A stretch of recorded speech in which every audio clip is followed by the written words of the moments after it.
This game got off to a pretty rough start, but over the last 6 months, Cities 2 has not only gotten official modding support, but the new developer, Iceflake Studios, has been pumping out one great patch after another, improving performance, the simulation, and the visuals. And when you combine the new official map textures and toolset with incredible mods like paintable grass sprites and yet another amazing modern train set, you get an entirely different experience than we had just last year. So today we're taking advantage of all this new stuff and just having a blast. Let's dive in. It's pretty crazy to consider that within the span of a week and just one major patch that I don't think anyone saw coming, terrain changing and map editing has just been completely revolutionized in Cities 2. This is some proper game-changing stuff, but it's easier to showcase than to explain, although I can hardly contain the hype. This is a beach made of a simple sand texture. This is how we were forced to make beaches until now.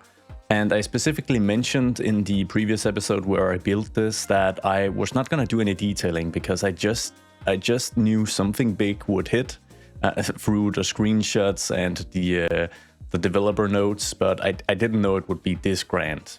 But we can now comfortably just remove this.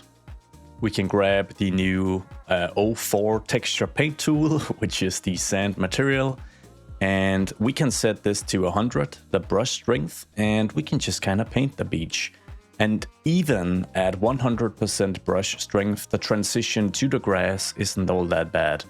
But obviously the really cool part here is that if I just lower the brush strength and maybe the size a little bit, we can make the transition as subtle and seamless as we want to. We can make a little desire path as well, moving up the hillside here. This is just amazing. And when you combine this official rework with the amazing grass sprites mod, things just go off the charts here.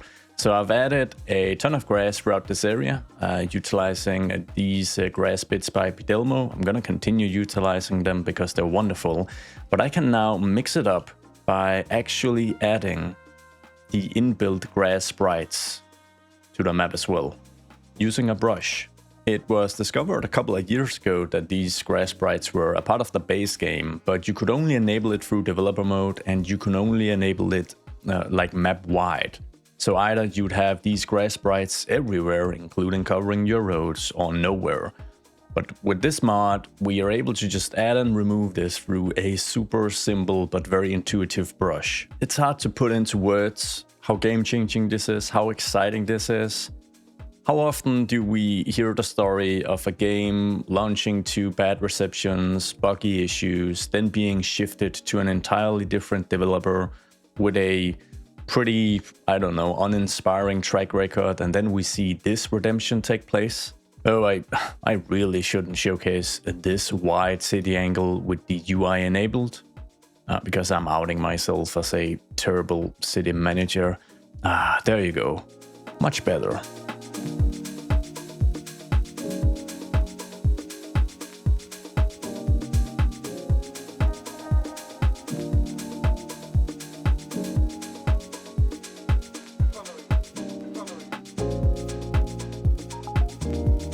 I mean, just look at the amount of flexibility these new tools are giving us. Just adding like a bit of a dirt patch on either side of this small rural road leading to the lighthouse, and it just looks so seamless, like it's a part of the official game, which it now is. And the vanilla cliff textures as well, they actually look good. I'm going on record here and saying that the Cities 2 cliff textures are looking good. They even blend in decently well with these amazing cliff props that I've been utilizing. Very much been utilizing them because the vanilla cliff textures were so bad. But now, I mean, they add a nice addition. I'm always gonna mod the crap out of this game, but we're getting to the point where you don't really have to. And look, Map detailing has never been a strong suit for me. I've never created a custom map for any of my cities. I've always relied heavily on the wonderful work of the modding community. But I made this and it didn't take a ton of time. And if I'm being honest, I think it looks pretty good. I really do. So yeah, it's definitely going to be a bit of a resurgence in the amount of time I'm willing to spend editing the map, making things look nice, because the tooling is just so intuitive and nice to use now. It's also just the transition between these different textures that it just looks so nice now. There's like this dirt patch with rocks and small stones that appear at the transitional edges between the grassy bits, your coastline, as well as the cliff textures. And having a quick look at the beach, you guys saw the timeline. I think it took a minute in total to create the beach, at least the texture part. So creating beaches have gone from something that has always been a bit of a chore to me, which kind of explains we've only had one semi-detailed beach, because you had to kind of layer these massive surfaces to create like a seamless transition. But now it's just gonna be a fun part of map editing or beautifying. And it's not just the beaches. Let's just jump out of photo mode. It's going to be so many different things. It's also the marshland here, which once again relied heavily on stacking different types of surfaces and felt like a bit of a chore. That's gonna be easier too, because we've also got different shades of grass textures we can utilize. So we have something here that is, it just says lush.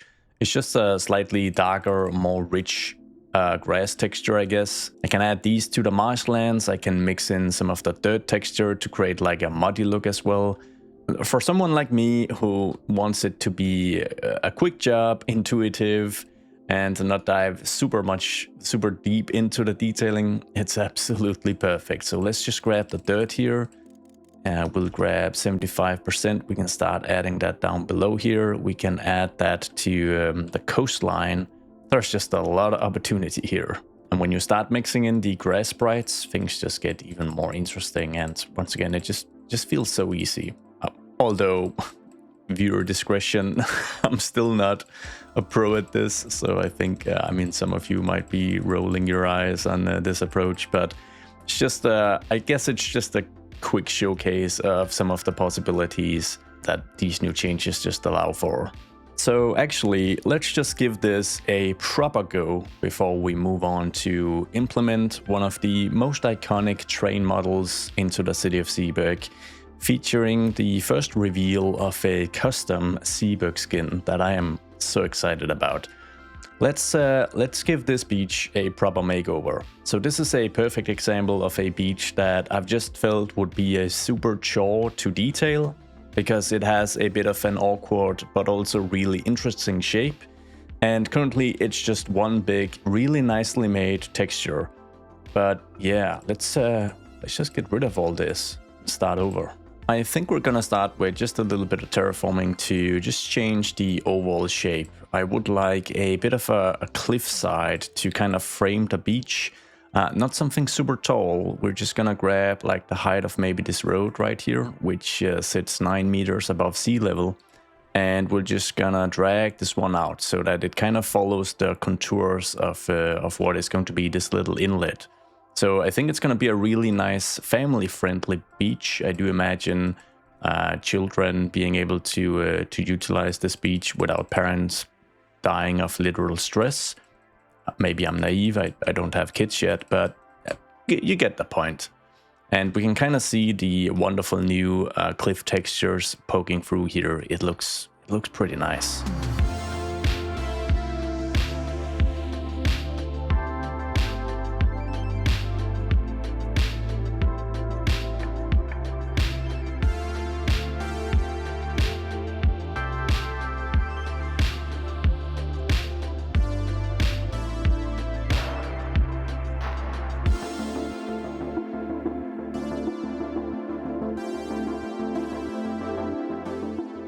At the fear of sounding like a bit of a broken record, previously I would grab a wonderful beach surface texture and then I would manually map that to the edge of where I want the beach to sit and then overlay that with an additional transitional texture, which would be like a mixture of sand and grass. And it would be pretty hard to get right and not all that much fun, but now it's just a bit of a breeze really. So I'm just gonna start with a small brush size, but a strength of 100 for all the bits where I just want it to be sand, basically.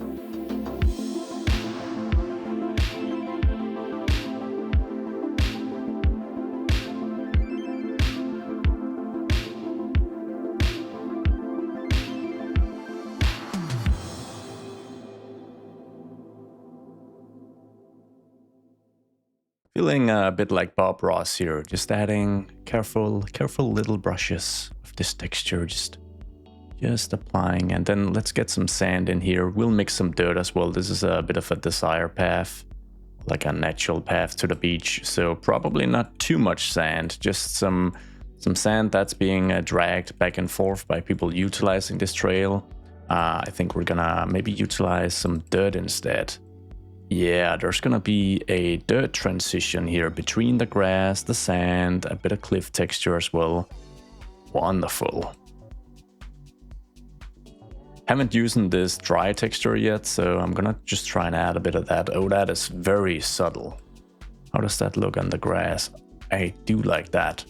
So I guess this is the opposite for the more lush green texture we can also utilize. But I just imagine just utilizing as much of this tool set as possible is probably just gonna give the best result here. But it seems like transitioning from sand to dirt to dry and then to the vanilla grass is gonna look really nice. And you can see I've added another desired path for people that don't mind a bit of terrain walking. I was considering turning this hillside into a bit of a dune, but we might do that somewhere else on the coastline. I think here I'm just gonna add just a little drip of the sand texture. And the dry one. The dry one feels super versatile. With this being a slightly more rocky beach and all, we might just need some random rocks kind of dotted throughout the place. So let's grab a small brush size. We're gonna select rock random. A random rock, I love that description. A brush strength of maybe 40, and let's just get some of this added in. Not too much though. And mainly centered around where this the gravel texture is the most prevalent. Something that's pretty cool is that the textures are layered in a certain order. One which I don't remember, but it's probably not important to memorize. You just kind of have to experiment. So for instance, if I grab the sand texture at 90%, I can pretty comfortably cover up most of the grass. But as we move down to this gravel texture here that naturally forms along the coastline, 90% is not gonna cut it. In fact, I can barely paint over it. In this case, I'm gonna need 100% to achieve the dominance of the sand texture. English words, you know? Yeah, this is going great. You get the point. So we can make it a little less gravel-ish if that is what we so desire. And I think there should probably be more sand within this shallow small bay here. Yeah, I think it kind of looks like something that's not necessarily a permanent feature, but something that is ever shifting. Sometimes there's going to be quite a few gatherings of rocks along this beach, but other times it's gonna just mainly be sand, depending on tides and the weather and all that good stuff. Let's move on to adding some of these wonderful grass sprites to this area. And by this point, it's pretty unbelievable that I've spent more than 10 minutes of an episode detailing up the terrain and the map. Let's just have a look. Yeah, I think that'll do for the peninsula. And then this non-dune, slightly dune-ish thing is just gonna get a pretty thick layer, I think. What we're going for here is a pretty small brush size. anarchy enabled, and then full brush strength. And then in terms of the age, I'm gonna include some dead versions as well if they look all right. I'm just gonna try to mix that up and add these small clusters, and I'm gonna try to adhere to some of the the actual height differences, so we can see there's like a small ridge here that is kind of sunken, which might just provide slightly more stable, less wild conditions for some of this to actually take root and grow. And if that is the case, well, maybe this should be just a little more lush. These small ridges where these bushes manage to survive the wild weathers. It's a little odd, I have fully fledged trees right next to it. But I guess Zeeburg is a place full of weird microclimates. That's the only justification I've got. But we can probably just kind of ease a bit on the sand right here.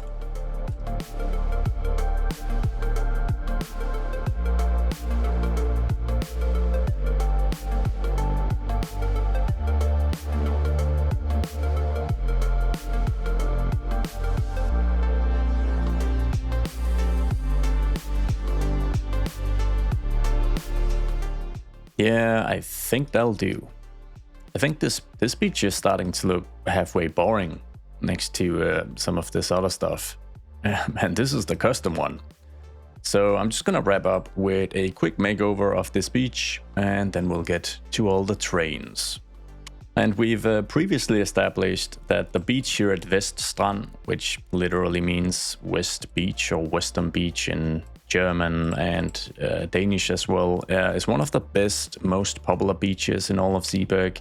It's gonna have this thick 100% cover of sand. There are very few rocks here. There's gonna be pockets of it at the edges, but otherwise it's all nice golden sand as long as the eyes can see. Almost. That was a surprisingly easy beach to create. We've got small pockets of rocks here, which I think adds a bit of flavor.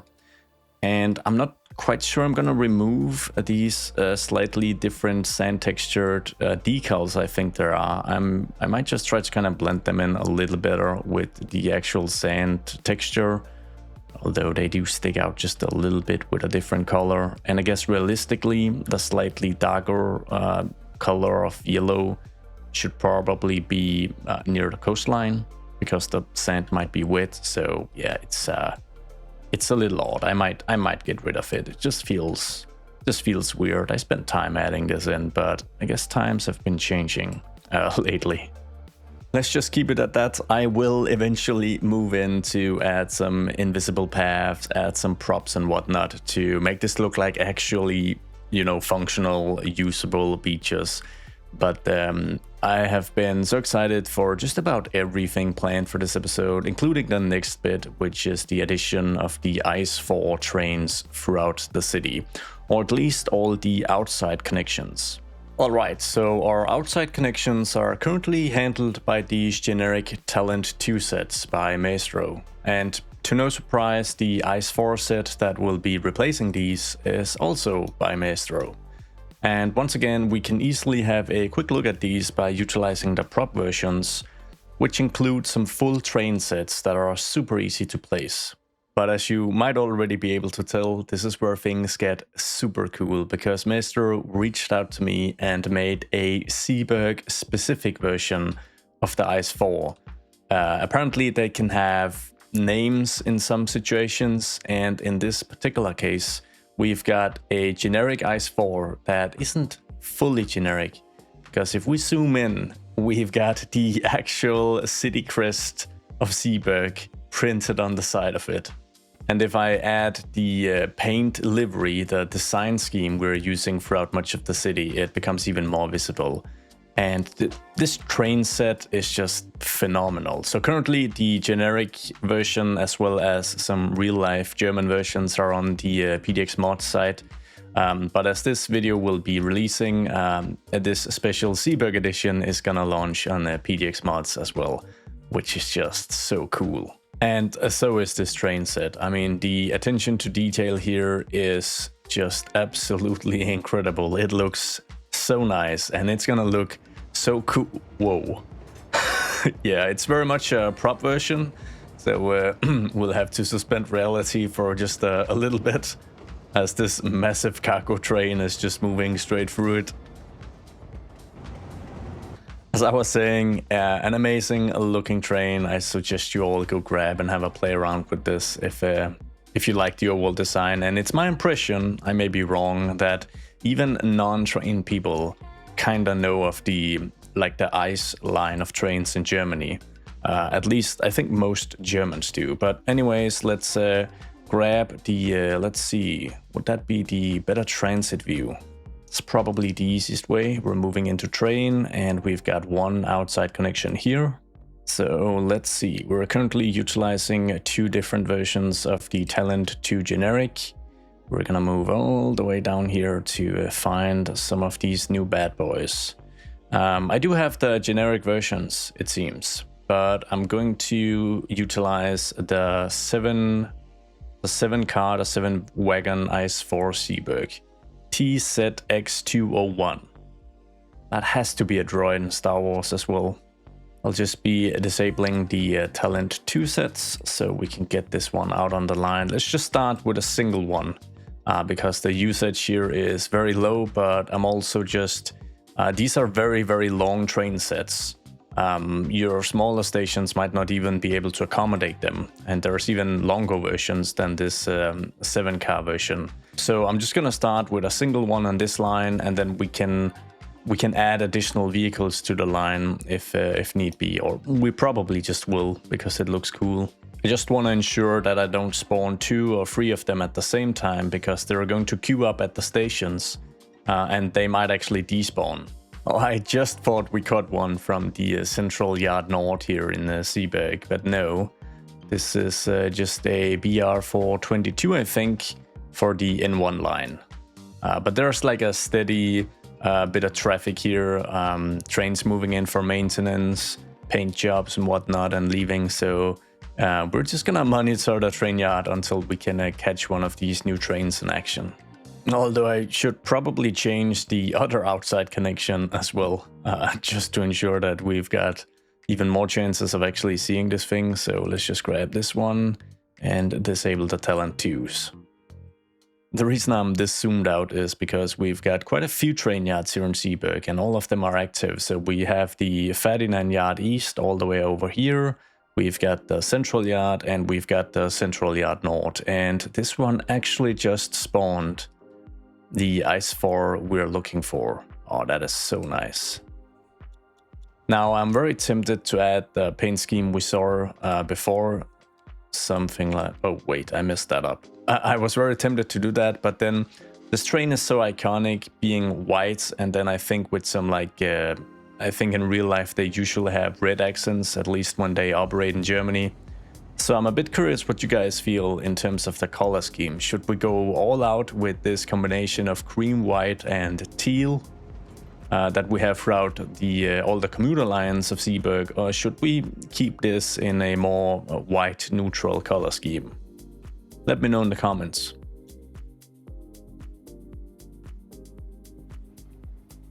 So it seems like this girl is gonna make her very first stop at the central station in Zeeburg.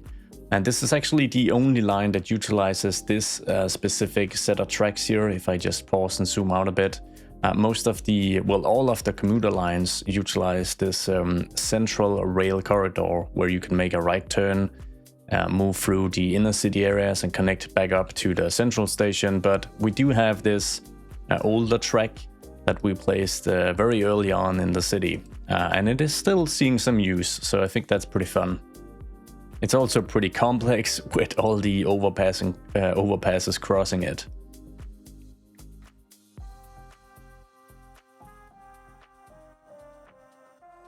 Yeah, I've still got some of these crossings to clean up, remove some of the weird connections you can make, but otherwise, this seems like the perfect fit for this station. How nice is that? That is very nice. Are people going to board on the first... Yeah, they are. Oh, it's so shiny. Here she comes.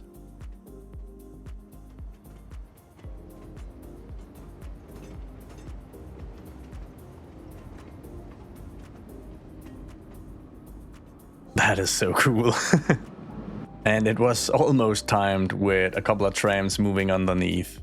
Actually, I think it was. I just didn't catch them.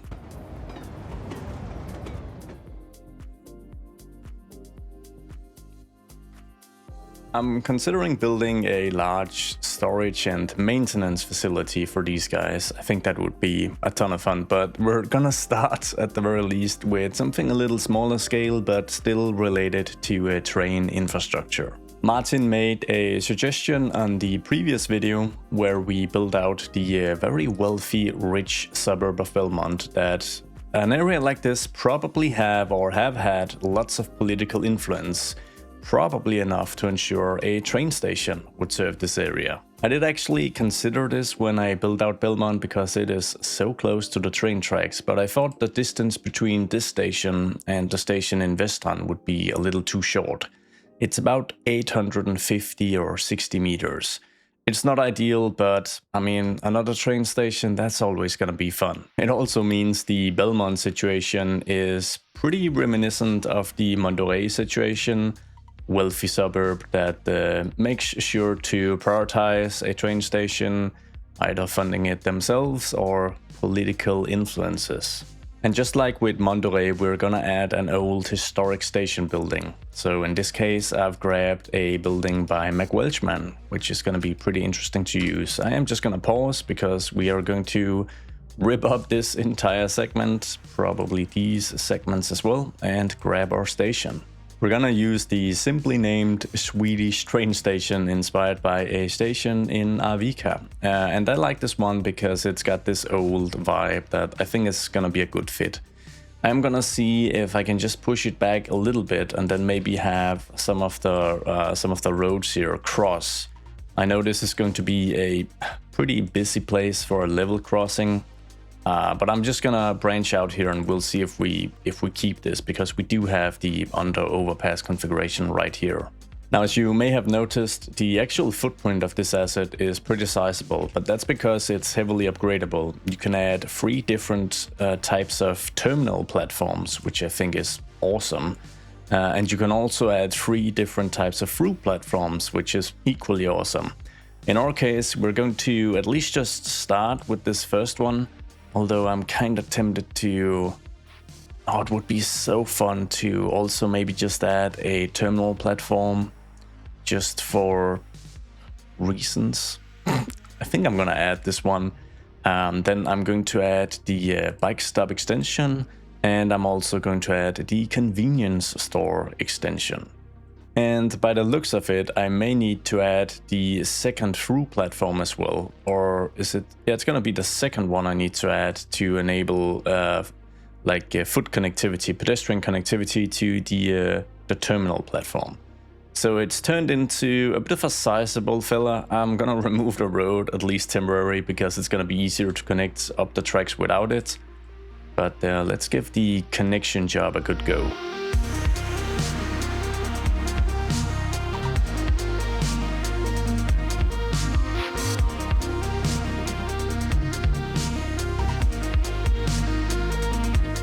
Okay, so it's not bad, but there are just there's a couple of concerns here. I think the first one is that the terminal platform here, it kind of eats into this track. So maybe, just maybe, we should at the very least get rid of the terminal platform or the second through platform. But I don't know how the station is gonna look if I get rid of the second through platform, because we don't have the pedestrian connectivity. So I think I might just start by getting rid of this one, yoink. And that's probably just the right call to make. I wouldn't get to utilize the terminal platform either way. I don't think we're gonna see this much traffic out here. My second concern was whether to actually utilize this specific station for Belmont, because I know that for the new city we're building somewhere up along this peninsula, I want to utilize something that looks like a historical old European station that is either big right from the start or at least heavily upgradable. And this one pretty much fits the bill. Now, fortunately, I forgot that I grabbed one of Revo's asset. I do have the Baden-Baden station, this guy here, which also has the old historic aesthetic, but it's just a much more substantial asset, as you can probably tell. So I think for now the plan is to reserve this villa for the new city up north, and we're gonna stick with the Swedish train station here in Belmont. My final concern with this current setup is the scaling of things. We now have quite a few platforms and 6 tracks moving through this station, and it has a pretty sizable footprint as well, at least in relation to how big Belmont city center currently is. But as Martin's comment also highlights, the addition of a train station would allow for some dense development on the other side of the tracks. And I think that's a pretty wonderful idea. So let's get a basic road layout in here and a few buildings just to kind of balance things out a little bit.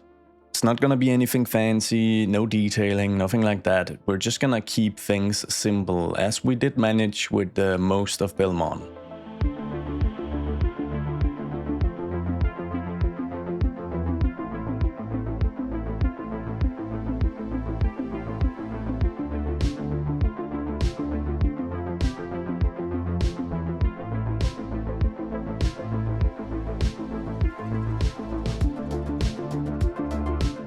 Yeah, so I'm already setting up the train connectivity before having placed any buildings here.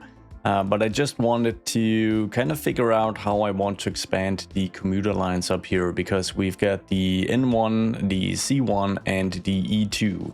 Now the E2 goes all the way out east, all the way out to Linden and Bremen North, so it's very much a cross city line. While the C1 actually terminates at the modern train station in Antoinette. And then the N1 moves in this kind of weird smiley face, smiley like this, because it moves up here and currently terminates in Monterey. So there's a lot of connectivity going on here. And I think my main doubt was whether I should bring all of the lines that stop right here in Veststrand up to the new station in Belmont. And I think the reason I've chosen to do that is, oh wait, the N1 needs to stop here as well. Yank. I think the reason I've done this is because there's quite a few platforms here, so maybe this is also one way of like justifying the size of Belmont station, that quite a few commuter rail lines actually terminate here. And then obviously there is going to be at least one line that continues moving north to serve the new city sometime in the future. But this is very much just me experimenting and trying things out. So I'm very open to feedback. I think what I can do to make your life a little easier if you wish to provide some feedback would be to grab better transit view and just give you a quick overview of the commuter lines we are working with. So we have the C1, which I think is shortening for Central 1. But as you could probably tell, it is a very central line. Currently Belmont to Antoinette. I think this one is pretty cool.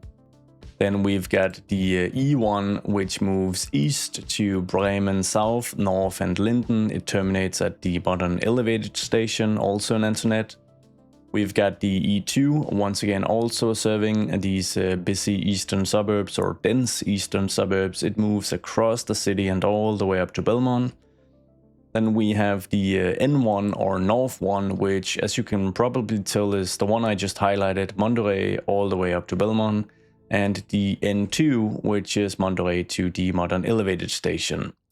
So I hope this provides an okay overview for you to provide a bit of feedback if that is something you think would be fun. Just look at all the action here. And yeah, for now at least, they all terminate up here at Belmont, which, if anything, is gonna make the station seem rather busy. But yeah, we definitely need a bit of urban development on this side of the station.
Alright, so the pedestrian overpass here across the station in Belmont is seeing quite a bit of use, but then the eastern portion of the suburb did turn out a little bigger than I initially planned, but well, I guess I didn't really have any plans for it.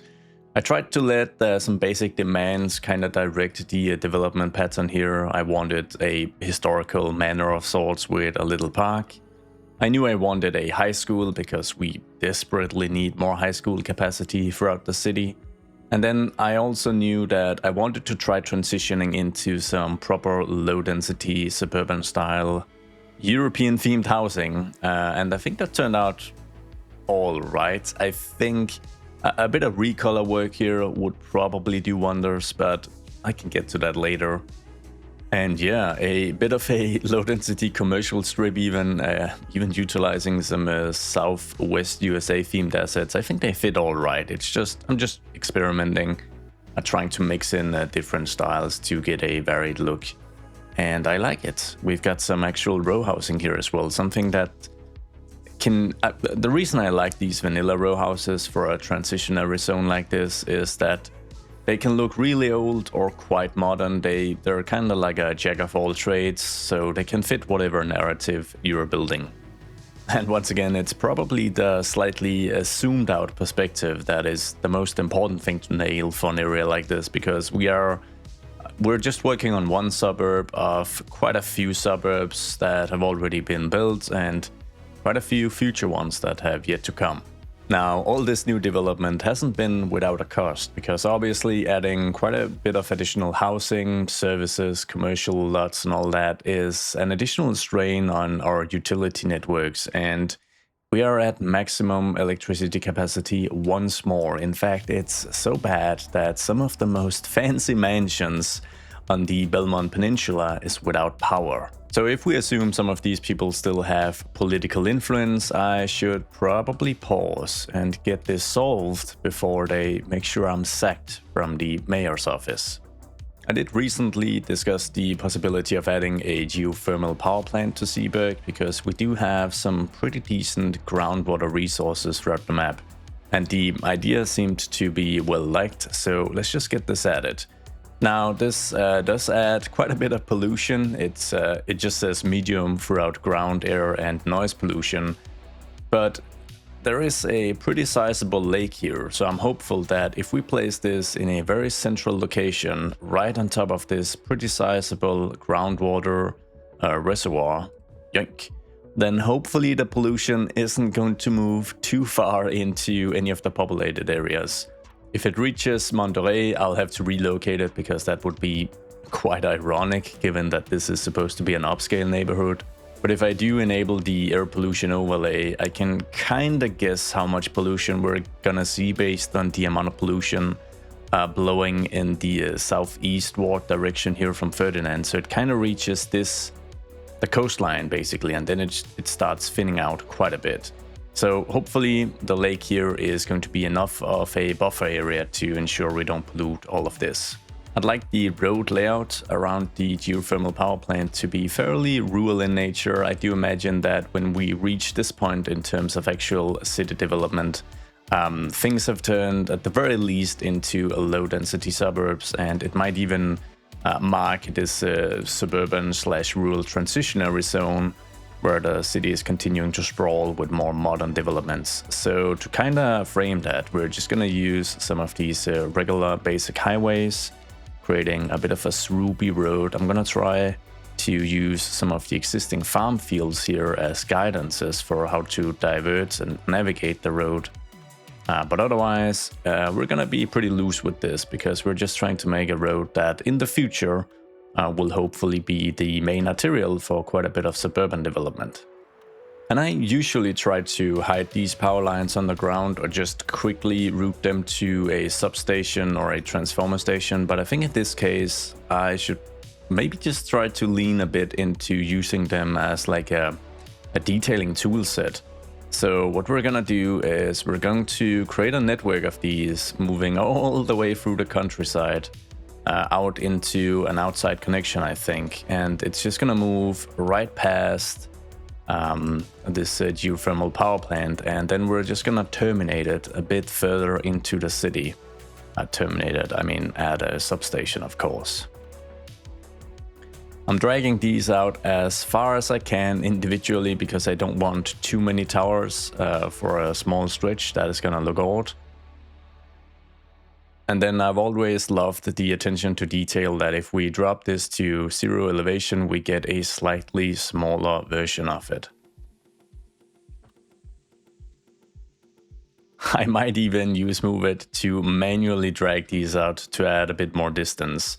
But I'm gonna do that off camera in that case and just show you guys the aftermath because it's gonna be a bit boring. I think I'm actually gonna do this. I'm just gonna drag this all the way out. I'm not trying to follow the contours of any of the farms or anything like that because these guys usually just plow straight through the farms. Unfortunately, I think the only way to really achieve this is by adding one additional node, moving into Move It, grabbing that one, if I can find it, moving that a bit further forward, adding an additional node, rinse repeat all the way into the city. Let's get a few upgrades going and maybe just turn this entire area into something that is visually a little more interesting. So I'm gonna get a road moving all the way around the geothermal unit here, like this, and then perhaps just a bit of additional infrastructure, a transformer station or two. Something that just makes it look and feel more fun, basically. So I'll add 2 of these, get them connected up with this segment as well. So by this point, we are going to move from the big sized tower to the smaller version, the regular version, I want to call it. And we're going to branch from that one into some of these stations here. Yank, yank, and all the way over here as well. Now I just need the final stretch moving a little closer to what is going to be the Monterey substation. And we do have some more subtle substations, but I actually just love the vanilla transformer station, this guy right here, because it feels pretty substantial, which I think is pretty fitting. And it's kind of perched on the hillside here, so just a tiny bit of terraforming, maybe a few of the new textures from the new patch, and we should be good to go. I mean, what's going on here? The geothermal power plant is operational. It's producing 438 megawatts, which is about 5 times as much as the previous production capabilities of all the wind turbines. But still, the rich folks of Belmont are without power. And the wind turbines are complaining of a struggle, so it's because of a bottleneck. Ah, yes. I never really interacted much with this mechanic, but it is actually a really nice touch. What I think we'll do is we're gonna do the simple thing here. We're gonna branch out from these power lines here to a local transformer station in Belmont. Once again, I do want to make just a bit of a feature out of this. It does add a bit of detail. It adds to a more varied cityscape, so why not? We're gonna grab the regular transformer station to, at the very least, utilize that. Let's see, we'll have to angle it like this, I think. But we are also going to add the small transformer station, which is just gonna look like a small installation right next to it. Like this. We should be able to connect the both of them. So this one is going to connect over ground to this cable, and we should be able to make this connection. Oh yes. And now we just gotta bring this one into wherever these lines start branching from the big line, the transition we did a little earlier. And since we're already disinvested, I just want to add one additional detailing touch, completely unnecessary, but I want to clear a path of trees underneath these power lines here. I don't know if this is actually necessary, but it is something I've seen quite often on Google Maps. And then with the wonderful new texture tooling, it should be fairly easy for us to also add a specific texture underneath of these power lines, which is once again not necessarily the most realistic. I'm not sure that the ground texture would be different below it, but We're just gonna do it so that we can kind of distinguish these networks as they move through the region. So I'm gonna experiment with the dirt texture. I think that's the best bet, but we're gonna grab a fun brush and it's gonna be low strength. Let's see, 45. I think 45 is pretty, yeah, that's pretty good. So it's not too visible. It's not something you're gonna see from the International Space Station, but if you have a hard look, you can see there's a bit of detailing here. I'm just gonna quickly check our service budget, more specifically the electricity situation, because we are not making any money from exporting. But I think that's gonna change because we're finally going to actually start becoming a net exporter of electricity, because obviously we now have a ton of additional capacity. So it's gonna be interesting to see how that impacts our economy, if we're gonna make a ton of money or it's just like a small dent. And yeah, I do think it was worth just spending a bit of time, putting a bit of care into this system. I think they look pretty nice. Realistically, they could probably be spaced even further from each other. So, I mean, it's gonna look a bit like, it's gonna look a little messy if you don't take your time with actually moving these with Move It. They're gonna be so close, which is just gonna feel a little odd.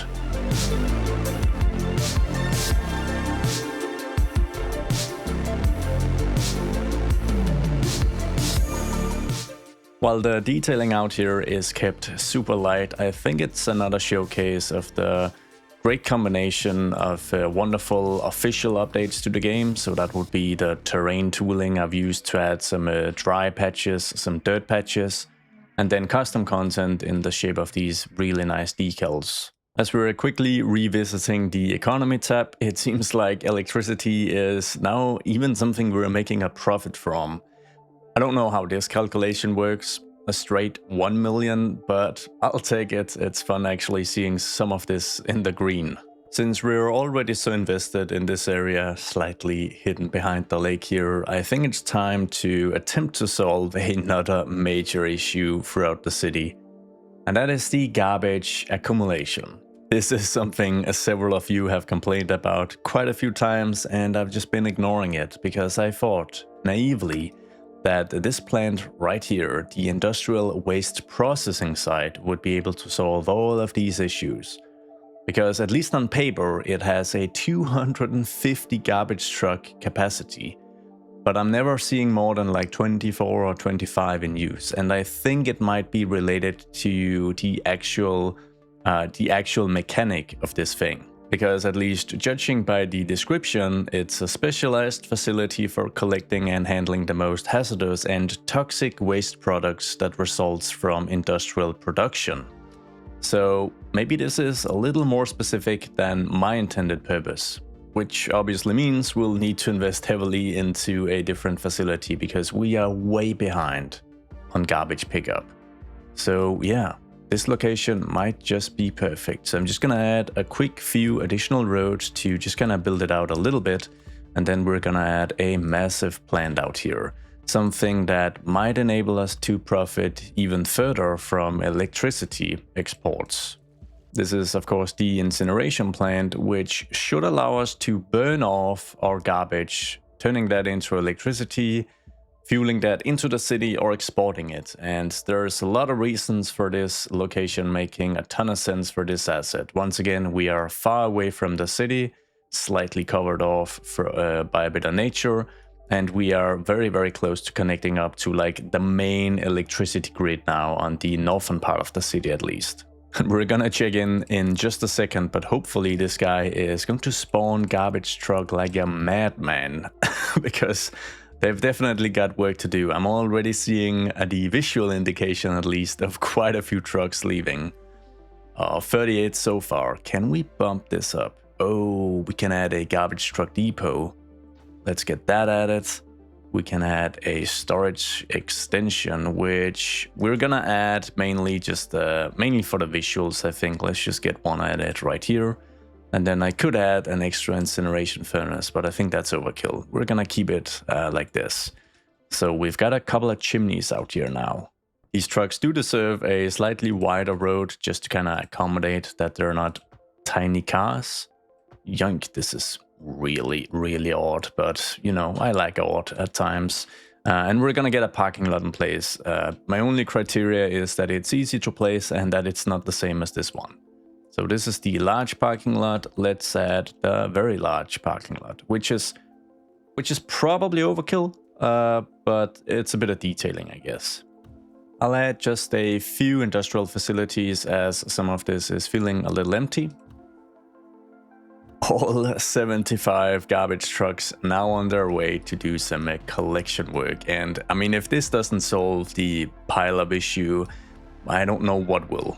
With the utility situation now being secured for the foreseeable future, the good citizens of Belmont can just sit back and continue relaxing, enjoying a careful life, detached from the realities and issues of even the middle class in modern society. Isn't that nice? And I get to stay in office. Alright, moving on to the final change of today. We are seeing a ton of activity along the commuter rail line here on the western coast of Zeeburg, which is very nice, but we're seeing too much activity. At least we're seeing one very noticeable bottleneck. And maybe I should have predicted this one, and you guys probably did, at least some of you, but the station here in Vestrand is a bottleneck. Trains have to kind of just queue here on these tracks for sometimes 30 seconds at a time.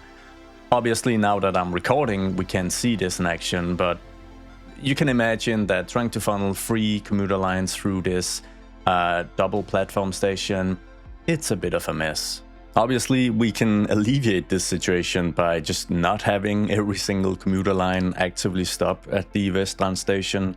And we may very well do that, especially if that is part of the feedback you guys provide. But I think ultimately, we still just need more capacity. It's a pretty centrally located station. Vestrand is decently populated, and we are so close to downtown that the station is probably just undersized. There is just one issue with replacing it though, and that's the fact that I'm slowly running out of train stations. Now, I'm not afraid of reusing some stations across the city. We can always do a bit of detailing just to make them, slightly more unique. But I don't really have a small footprint 4-track station with additional platforms. I mean, this is pretty much the most compact 4-track station we've got. It is the central station from the Eastern European pack. And it's not compact. At least not in comparison to what used to sit here. This would greatly encroach on the marshland and just create an entirely different look. So I don't think this is the right solution. Okay, technically it's actually not the smallest footprint 4-track station because I've got a mod enabling this metro station to be used as a train station. And it is much smaller. There's just one issue, and that is obviously that it is a much more modern station and that it's elevated. So this would also dramatically change the look and feel of Vestrand and how the trains move through this area. So I think maybe I'm just gonna hold off on any big decisions in this episode and await a bit of feedback from you guys. Because if there's a lot of line shenanigans changing, then maybe this station is gonna be alright. Maybe you guys prefer a custom-built road builder station, or the elevated one, or something else entirely. So yeah, either way, I think I'm gonna hold off on any of the big decisions. Yeah, we've got more queuing up here. Anyways, with that final call for some additional feedback, hoping to get some help to solve my mess here, I think that's a wrap. And it's been a really fun episode. It really does feel quite revolutionizing to get this terrain texture update, also because I can only imagine that modders will start working with these texture paint tools and we'll see different textures in the future, maybe different mods entirely allowing us to mix and match. It's gonna be so much fun. And it already is a ton of fun, so it's a real high point, I feel, in the Cities 2 development. I also really enjoyed the urban expansion of Belmont. I think initially I just thought it would be pretty unremarkable, but getting to mix up some row housing with some proper low-density suburbia here is a pretty important step, because it's gonna help It's just gonna help shape some of the future areas as we transition to even lower densities. So that's really nice. And let's not forget the pretty serious investments into public infrastructure here in the city, getting our power supply issue all solved and actually looking into making decent profits from electricity. That's a bit of a highlight as well. This has definitely been something where the city has been very fragile. We've also got a ton of garbage trucks doing their work, and if I pan the camera, I'm definitely noticing fewer of these garbage piling up pop-ups. As always, thank you guys so much for watching and participating in this fun, wonderful journey. Thank you for all the cool feedback. I hope to see you all in the next one. Goodbye.